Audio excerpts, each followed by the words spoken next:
I think it was one of the things that we were discussing in the session just now, which is that we're used to thinking of public opinion being shaped by traditional linear media.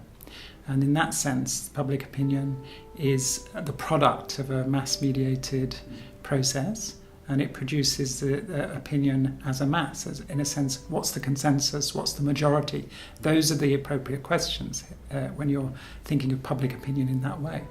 And, political science is very much based upon that idea that what you can do is sort of get some understanding of what people's political affiliations are, how they might vote, and so on and so forth, as members of different groups within the political landscape.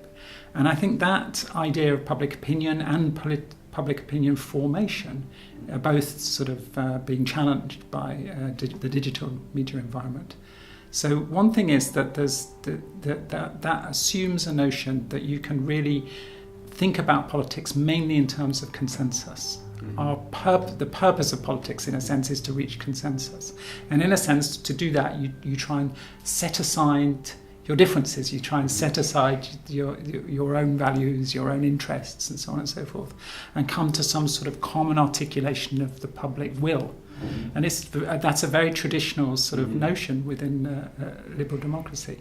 And what we appear to be in the situation of now is that people aren't thinking of themselves as political subjects in that way.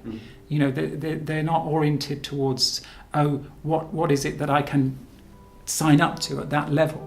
It's more that they're individuals who can make a choice and take different positions on a range of different views, and that they can and that can be ephemeral. I mean, a good example from our recent experience of Brexit was the way in which there was very strong public support for UKIP in the run-up to the Brexit referendum, and how by the time of the next general election, which was only 18 months later, that support had almost disappeared. It dropped radically. Now that's fascinating because it turned out to be just as many Labour voters as Conservative voters, both the political right and the political left, had been for a certain period signing up to a particular agenda rather than, as it were, voting from their traditional political affiliations. And I think that's just a nice example about an increased fluidity of public opinion and how it's not oriented towards traditional political allegiances and trying to form a consensus in that way, but will follow the issues and follow the trends as they emerge. And obviously digital media contributes to that sort of notion because it gives us a sense that our relationship to the world of knowledge and information is, in a sense, through our own portal, through our own laptop, through our own mobile phone. It's us connecting directly to a world of knowledge and so on. And that gives us a sense of political subjectivity that's very different to the traditional one, where it's about what is your affiliation to a particular political grouping.